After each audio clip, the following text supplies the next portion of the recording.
విజయవర్మని నాన్న కత్తితో పొడుస్తుండగా నేను చూశాను.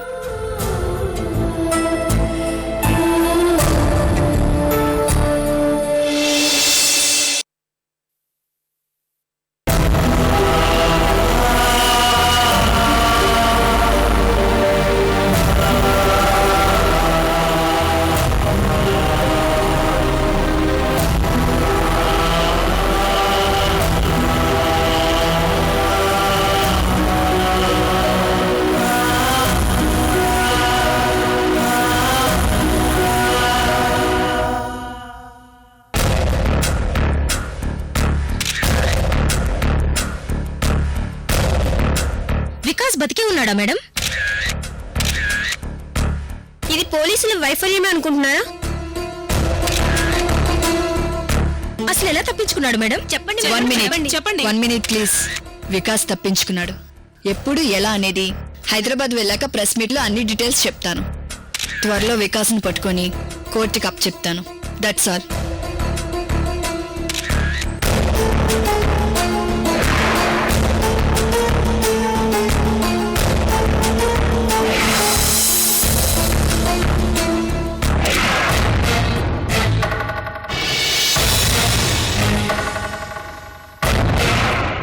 శర్వాణి, నాన్న తరపున వాదించలేనని నాకు తెలుసు. అందుకే లాయర్ నీలకంఠాన్ని కలిసి వికాస్ వీడియో ఫుటేజ్ చూపించాను. ఈ ఆధారంతో కేసు కొద్ది రోజులు వాయిదా వేయొచ్చు అన్నారు. ఈలోగా వికాస్ని పట్టుకుని ఫర్దర్గా ఎలా వెళ్లాలో ఆలోచించడానికి మనకు కొంచెం సమయం దొరుకుతుంది కదా శర్వాణి? నువ్వు ఆలోచించింది కరెక్టే అమృత. ఒకవేళ లాయర్గా నువ్వు ఈ కేసు వాదించినా ఫైనల్గా దుర్మార్గుడు వికాస్ కోర్టుకి రావాల్సిందే. కేసు వాదించడానికి నో అన్నానని అమ్మ కోపంగా ఉంది. ఏం చేయాలో నాకు అర్థం కావడం లేదు. మనసంతా గందరగోళంగా ఉంది. కోర్టు నుంచి బయటికి రాగానే అమ్మకి నా మొహం చూపించడం కూడా ఇష్టం లేదు. అందుకే కారులోనే కూర్చున్నాను శర్వాణి.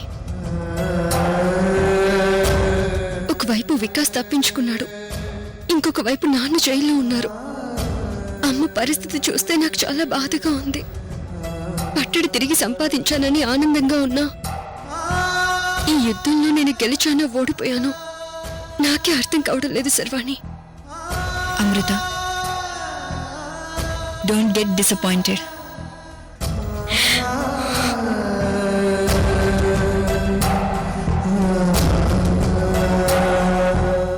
డ్రైవర్, కారు పోని.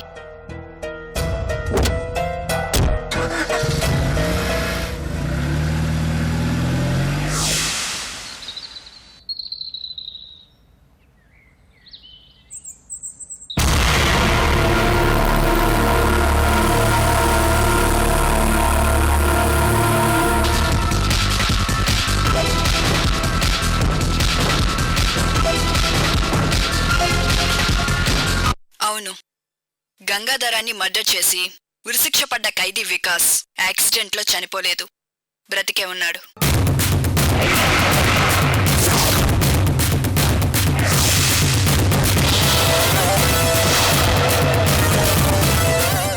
యాక్సిడెంట్లో చనిపోయినట్టుగా నాటకమాడి తప్పించుకున్నాడు. చట్టం తన పని తాను చేసుకుపోతుంది.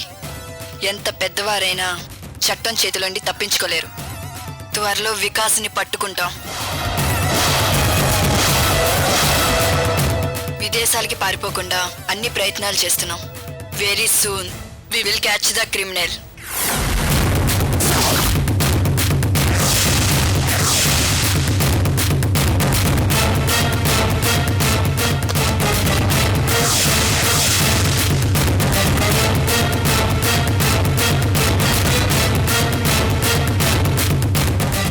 వికాస్, నువ్వు బ్రతికే ఉన్నని పోలీసులు అఫీషియల్ గా అనౌన్స్ చేశారు. ఇక నీ కేసు తిరగతోడతారు. నేను ఇది ముందే ఎక్స్పెక్ట్ చేశాను అంకుల్. కృష్ణమూర్తి చేతిలో విజయవర్మ మర్డర్ అయ్యాడు. తను చంపాలనుకున్నది వికాస్నని, కానీ వికాస్ లాగే ఉన్న విజయవర్మని పొరపాటున మా ముద్దాయి మర్డర్ చేశాడని లాయర్ వాదించాడు. అప్పుడు నేను బతికే ఉన్నానన్న విషయం బయటపడి ఉంటుంది. కృష్ణమూర్తిని సేవ్ చేసే ప్రయత్నంలో నేను బ్రతికే ఉన్నానని పోలీసులు తప్పనిసరి పరిస్థితుల్లో బయటపెట్టినట్టున్నారు. ఒకవేళ పోలీసులు నిన్ను పట్టుకునే లోపల బొబ్బర్లంకలో మన రక్త చరిత్ర ఫినిష్ అయిపోతుంది. పోలీసుల గురించి నువ్వేం భయపడకు. పోలీసుల గురించి కాదు అంకుల్, రుద్రవర్మ కృష్ణమూర్తి మీద కేసు విత్డ్రా చేసుకున్నాడా లేదా అని ఆలోచిస్తున్నాను. విత్డ్రా చేసుకోవడానికి రెడీ అయ్యాడు బాస్. ఇప్పుడే కోర్టు నుంచి వస్తున్నాను. సరే, నిన్నెవరూ అబ్జర్వ్ చేయలేదు కదా? లేదు బాస్. సరే చెప్పు. రుద్రవర్మ కోర్టులో కృష్ణమూర్తి మీద కేసు విత్డ్రా చేసుకుంటానని చెప్పాడు. అసలు తన కొడుకుని చంపే ఉద్దేశం కృష్ణమూర్తికి లేదని చెప్పాడు.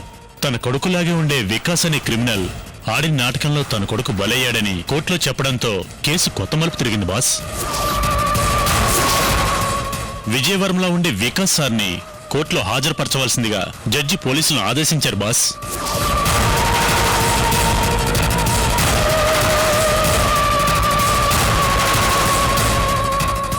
కోర్టు సోద ఆపండి. కృష్ణమూర్తికి శిక్ష పడుతుందో లేదో తర్వాత ఆలోచిద్దాం. ముందు బొబ్బర్లంక వెళ్ళి అమృతని ఎలా చంపాలో అది ప్లాన్ చేద్దాం. శోభరాజ్, బాస్. నువ్వు వెంటనే బొబ్బర్లంక వెళ్ళి ఇన్ఫర్మేషన్ గ్యాదర్ చేయి. Yes boss. పో. వికాస్, ఈ రోజు నుంచి ఉన్న చోటు నుంచి నువ్వు ఎక్కడికి వెళ్ళొద్దు. బయట తిరిగితే పోలీసులు నిన్ను పసిగడతారు. నీ పగ తీరే వరకు కాస్త ఓపిక పట్టు. అలాగే అంకుల్. బొబ్బర్లంక నుంచి శోభరాజు ఇన్ఫర్మేషన్ ఇవ్వగానే మారణ హోమానికి ముహూర్తం పెడతాను. సరేనా? అలాగే.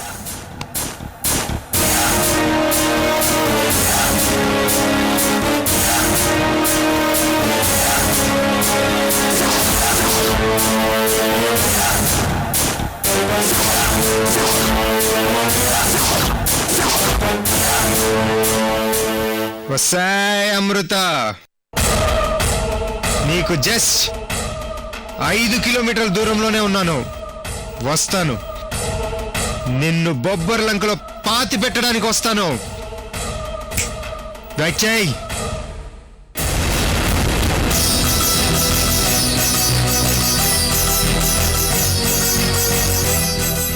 అవును శివరామరాజు గారు, పెళ్లి నిశ్చితార్థ నాటకంలో పాత్రలుగా అమృత చెప్పినట్టుగా నటించడానికొచ్చాం. మేవంటే అమృతకు ప్రాణం, అమృత అంటే మాకు ప్రాణం. అమృత పెళ్లి జాతకంతో తండ్రి చావుగండం ముడిపడింది.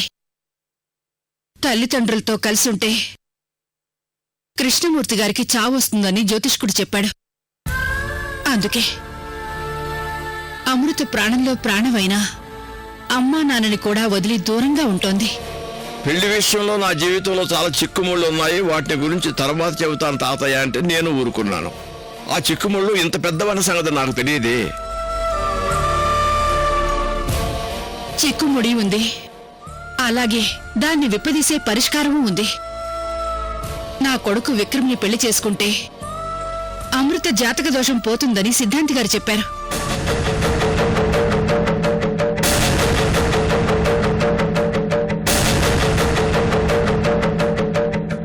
ఈ జాతకం గల వరుడితో అమృతకు పెళ్లి చెయ్యాలి. మీరు చెప్పిన జాతకం నా కొడుకు విక్రమ్, అదే వీరబాబుకున్నాయి స్వామి. శుభం.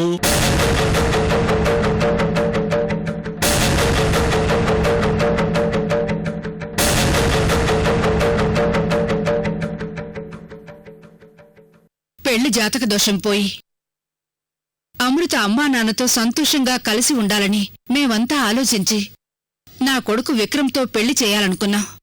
అయితే విక్రమ్తో పెళ్లి జరిగితే తన జాతక దోషం పోతుందని అమృతకు మేం చెప్పేలోపు తాను మాకు చెప్పకుండా బొబ్బర్లంకొచ్చేసింది. ఆ తర్వాత బొబ్బర్లంక రావడం దగ్గర్నుంచి మిగతా కథంతా మీకు తెలుసు. విధిరాతమ్మా, ఆ విధిరాతను ఎవరూ తప్పించుకోలేరు. ఆ విధిరాత వల్లే అమృత జీవితం ముళ్ళకంచె మీద నడిచింది. తన జీవితంలో ఎన్ని కష్టాలున్నా వాటినన్నింటినీ మర్చిపోయి మా జీవితంలో ప్రవేశించి మా కష్టాలనే తీర్చింది. అమృతకి ఆ సహనం, ఆ ఓర్పు. ఓహో,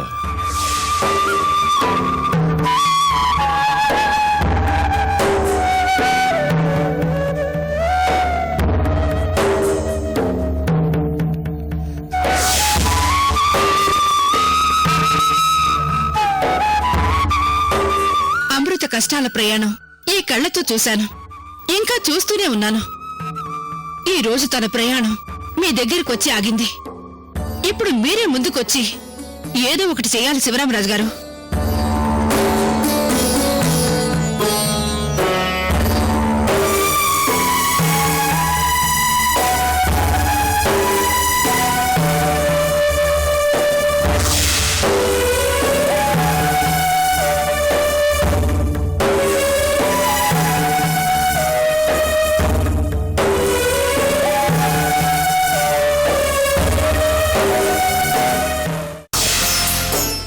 అమృత లైఫ్లో ఎలాంటి స్ట్రగుల్స్ లేకుండా ఏదో ఒకటి చేసి తను సంతోషంగా ఉంటే చూసి ఆ తర్వాత వెళ్ళాలని నిర్ణయించుకున్నా.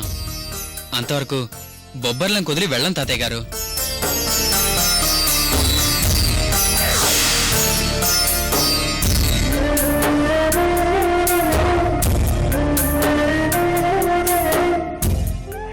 తండ్రి జైల్లో ఉన్నా ఒక లాయర్గా కూతురు తన భర్త తరపున వాదించడం లేదని లక్ష్మి గారు అమృత మీద కోపంతో ఉన్నారు.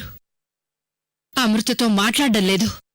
నిజమేనమ్మా, అమృత ఎప్పుడూ న్యాయం తరఫే ఉంటుంది. న్యాయం కోసం ప్రాణాలనైనా అర్పిస్తుంది.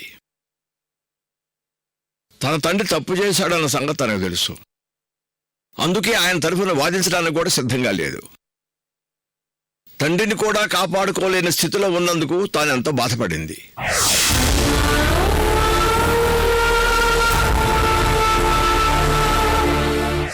తాతయ్య, కోర్టు తీర్పుకి ఇంకా సమయం ఉంది కాబట్టి ఈలోపు అమృత పెళ్లి గురించి ఆలోచించండి.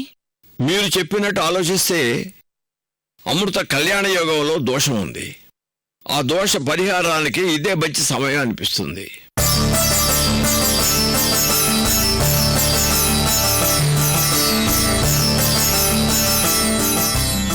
కళ్యాణ యోగం లేని ఒక మహర్జాతకురాలు ఈ ఊరొచ్చి సీతారాముల కళ్యాణం జరిపిస్తుందని ఒక ఋషిపొంగోడు చెప్పాడు. ఆయన చెప్పినట్టుగానే అమృత ఈ ఊరొచ్చింది. ఆ బంగారు పట్టడి సంపాదించింది. ఇప్పుడు త్వరలోనే సీతారాముల కళ్యాణం ఘనంగా జరిపించబోతున్నాం.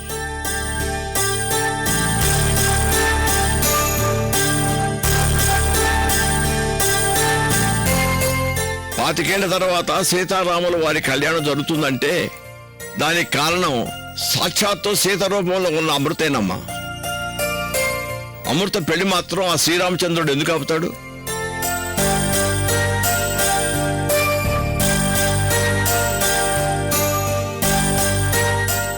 ఆ సీతమ్మ వారి పట్టెడ అమృత మన ఊరికి అప్పగించిన రోజే అమృత కళ్యాణ దోషం కూడా పరిష్కారం అవుతుందనిపిస్తుంది.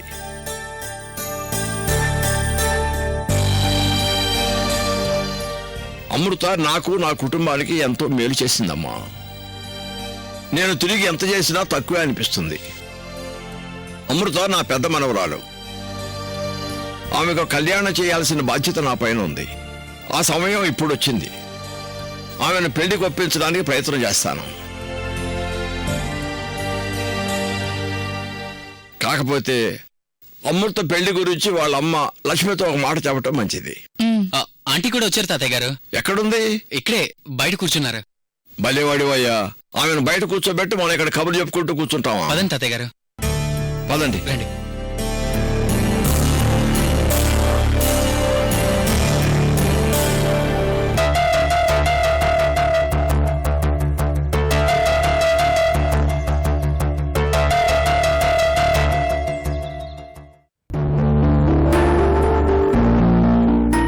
నమస్కారం అయ్యగారు.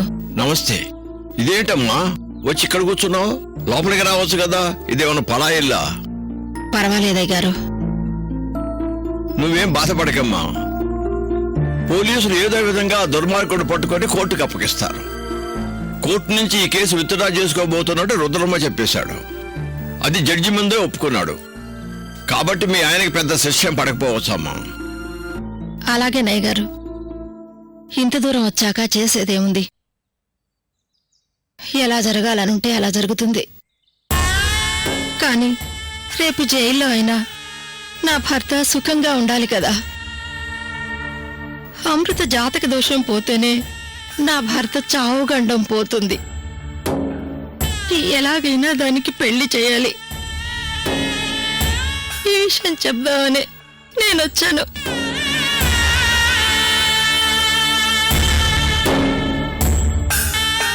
అమృత మా కడుపున పుట్టడం అదృష్టమో దురదృష్టమో అర్థం కావడం లేదయ్యా. అది 10 మందికి మేలు చేస్తుంది, దేవత అనిపించుకుంటోంది. కానీ ఏం లాభం? తల్లిదండ్రులమైన మాకు కన్నీళ్లు తప్ప సంతోషమే లేదు. అది దూరంగా ఉంటే ఒక బాధ, దగ్గరగా ఉంటే ఇదిగో ఈ బాధ.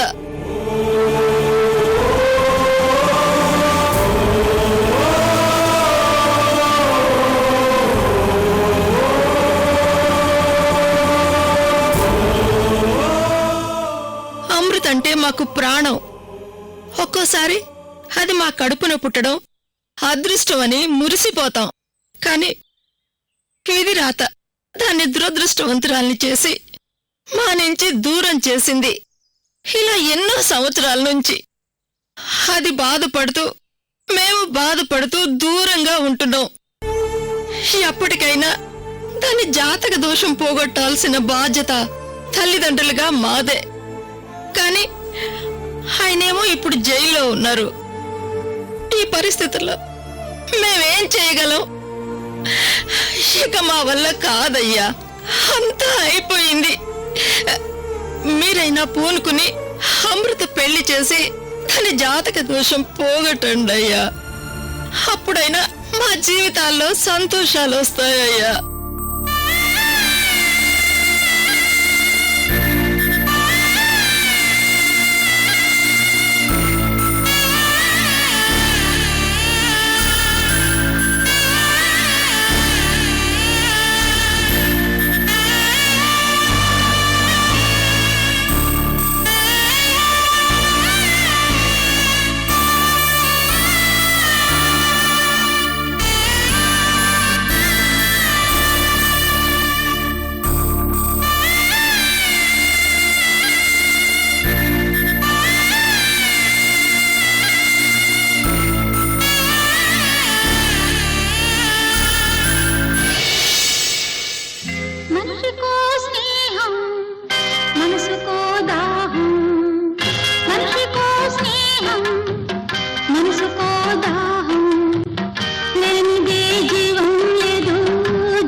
మమతనే మధువు లేనిదే చేదు. మనిషికో స్నేహం మనసుకో దాహం. ఒక చిలక పొద్దికైంది, మరు చిలక మచ్చికైంది.